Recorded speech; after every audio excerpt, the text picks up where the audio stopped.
કારને ટક્કર લાગવા જેવી નજીવી બાબતે યુવાનનું અપહરણ કરી જઈ રોકડ અને દાગીનાની લૂંટ ચલાવી હતી તો હાલ એક આરોપીને ઉત્તરાયણ પોલીસે ઝડપી પાડ્યો છે। સુરતના ઉત્તરાયણ વિસ્તારમાં ફરી કુખ્યાત મનીષ કુકરી ગેંગનો આતંક સામે આવ્યો છે, જેમાં કારે ટક્કર મારતા યુવકનું અપહરણ કરી રોકડા અને દાગીનાની લૂંટ ચલાવી હતી। કુકરી ગેંગના કિરીટ માવાણી આતંક મચાવ્યો હતો તો ભોગ બનનાર યુવક છૂટ્યા બાદ પોલીસને જાણ કરાતા પોલીસ આવતા પોલીસની ગાડીને ટક્કર મારી કિરીટ ભાગી છૂટ્યો હતો। તો કિરીટ માવાણી વિરુદ્ધ સુરત અને અમદાવાદમાં 18 ગુના દાખલ હોવાનું પણ કહેવાય છે। હાલ તો માથાભારે કિરીટ માવાણીની ઉત્તરાયણ પોલીસે ધરપકડ કરી અન્યોની શોધખોળ હાથ ધરી છે।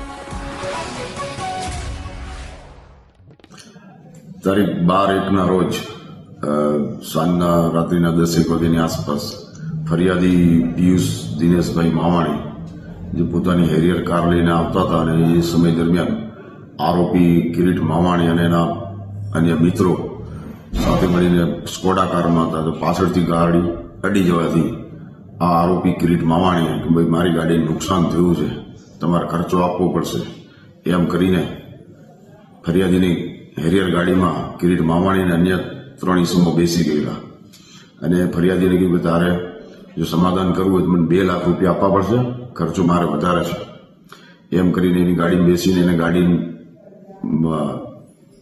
આખા સિટીમાં ફરતા રહ્યા, કાપોદ્રાથી લઈ સરથાણા ઉત્તરાયણ વિસ્તારમાં। અને પછી ફરિયાદીએ એના મિત્રને ફોન કરીને કીધું કે મારે ગાડી અડી ગઈ છે, મારે આનું સમાધાન કરવાનું છે, મને પૈસાની સગવડ જોઈએ એમ કરીને પ્રથમ 50,000 રૂપિયા લઈને આપ્યા અને જે મિત્ર 50,000 રૂપિયા લઈને આવ્યો હતો એને પણ આ આરોપીએ હેરિયર ગાડીને બેસાડી લીધો, એમની સાથે મારઝૂડ કરી હતી અને કે બીજા પાછા રૂપિયા દેવા પડશે એવી ધાક ધમકી આપી બીજા 19,000 રૂપિયા ફરીથી મેળવ્યા લોકોએ।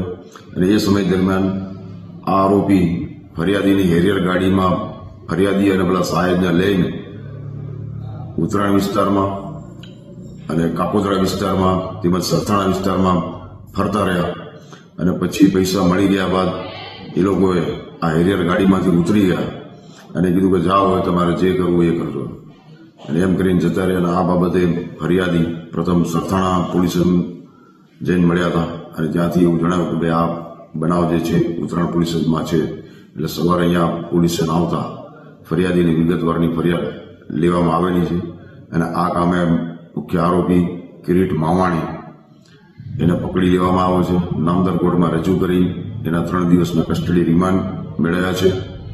આ કિરીટ માવાણી ભૂતકાળમાં મનીષ કુકરી ગેંગનો એક સભ્ય હતો એવું માહિતી જાણવા મળેલ હતી।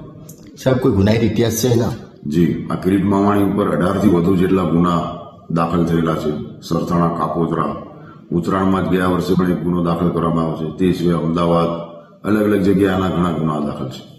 સાહેબ, આરોપી છે જ્યારે પોલીસ પકડવા ગઈ ત્યારે પોલીસની ગાડીને બી ટક્કર મારી હતી? એ ટક્કર મારી કે એવું નહીં, પોલીસની ગાડી સાઈડ પરથી નીકળી ગઈ એવું જણાવે છે।